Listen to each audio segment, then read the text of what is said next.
तो बच्चों इसी सीरीज में फॉर्म 4 का ही एक और टाइप आता है, फॉर्म 4, और इसको मैं बोलता हूं टाइप 2। तो देखो टाइप 1 में हमने क्या कहा था कि अगर डिनोमिनेटर में साइन 2x का टर्म आए तो हमें क्या करना है। टाइप 2 में अगर मान लीजिए हमारे पास न्यूमरेटर में साइन 2x का एक्सप्रेशन आए, तो if sine 2x appears in numerator and cos x plus sin x or cos x minus sin x appears in denominator। मतलब टाइप 1 वाला जो सिनेरियो है वही अगर आपका रिवर्स हो जाए, ठीक है, तो उस केस में हम क्या करेंगे। तो अगर आपके पास डिनोमिनेटर में denominator has let us say sin x plus cos x, अगर डिनोमिनेटर में sin x plus cos x है तो देन एक्सप्रेस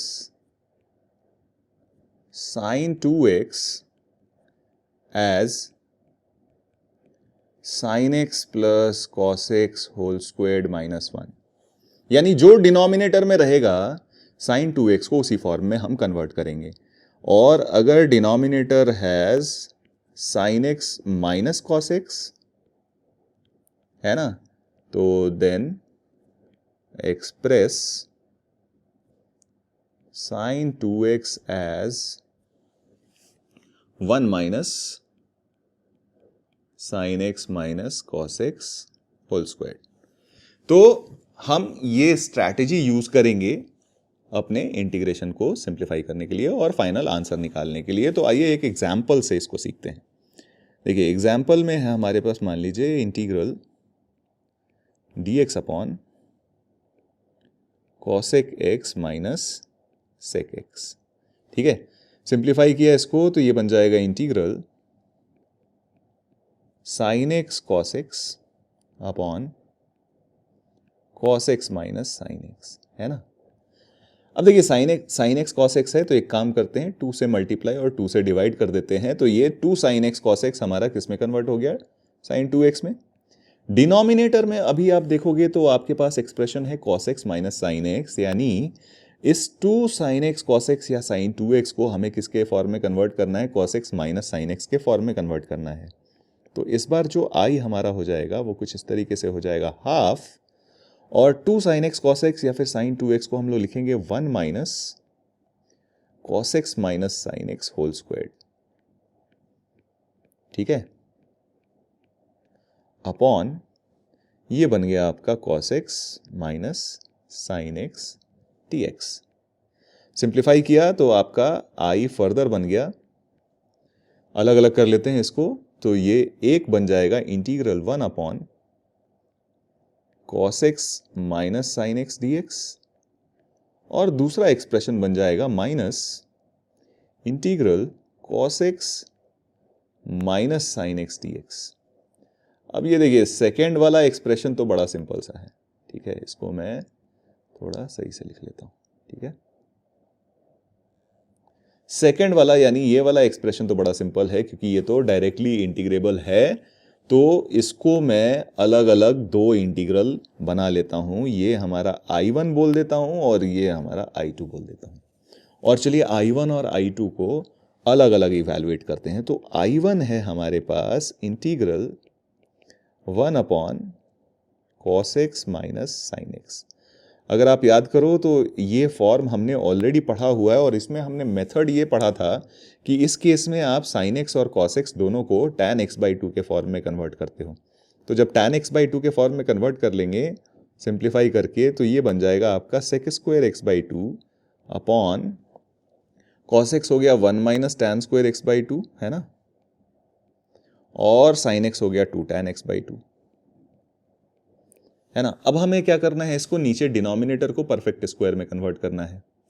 तो I1 को हम फर्दर सिंप्लीफाई करके कुछ ऐसे लिखेंगे, ये बन जाएगा integral sec square x by two d x, और इसमें हमने किया 1 माइनस कॉमन ले लिया, तो ये लिखा हुआ है tan square x by two plus 2 tan x by to. यहाँ पे +1 किया हमने और -1 कर देते हैं, है ना, तो इफेक्टिवली यहाँ पे हमें 2 लिखना पड़ेगा। तो ये एक्सप्रेशन अब बड़ा आसान सा आपके पास बन गया, sec square x by two d x upon √2 whole squared minus ये आपका बन जाएगा tan x by two plus 1 whole square. अब अगर आप tan x by two plus 1 को t लेते हो तो ये बन जाएगा sec square x by two into 1 by two d x is equal to d t. इस सब्सटीट्यूशन के बाद आपका इंटीग्रल बन जाएगा 2 डी टी अपॉन, है ना, ये बन गया आपका √2 होल स्क्वायर्ड माइनस यहाँ आपके पास बन जाएगा टी स्क्वायर। और ये तो हमारा स्टैंडर्ड फॉर्म होता है डी टी अपॉन ए स्क्वायर माइनस एक्स स्क्वायर का, ठीक है।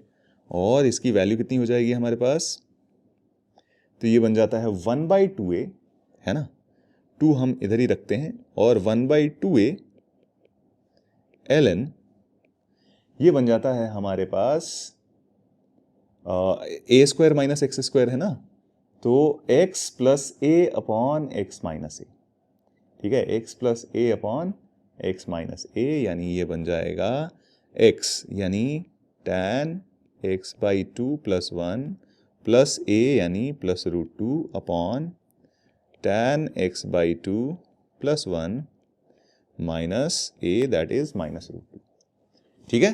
तो ये हमारा एक्सप्रेशन इजीली इंटीग्रेट हो गया।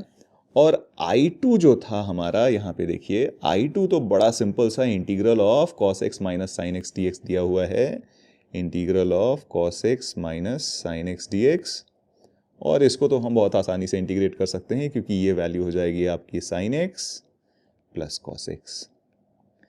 अब हमारे पास I1 भी मिल गया, I2 भी मिल गया, तो I जो था हमारा वो था हाफ ऑफ, देखिए यहाँ पे I जो था हमारे पास half of I1 minus I2 था, I1 माइनस I2। तो फाइनल आंसर जो हो जाएगा हमारा हाफ ऑफ I1 हो जाएगा हमारा, ये 2 और 2 कैंसिल आउट कर देते हैं, तो ये 1 by √2 ln mod of tan x by two plus 1 plus √2 upon tan x by two plus 1 minus √2, है ना, और माइनस I2 तो माइनस आपके पास है sine x plus cos x, ठीक है, एन प्लस सी। ये हमारा फाइनल आंसर हो गया इस पर्टिकुलर क्वेश्चन का, ठीक है। तो आई होप ये अप्रोच आपको बहुत अच्छी तरीके से क्लियर हो गया होगा, है ना।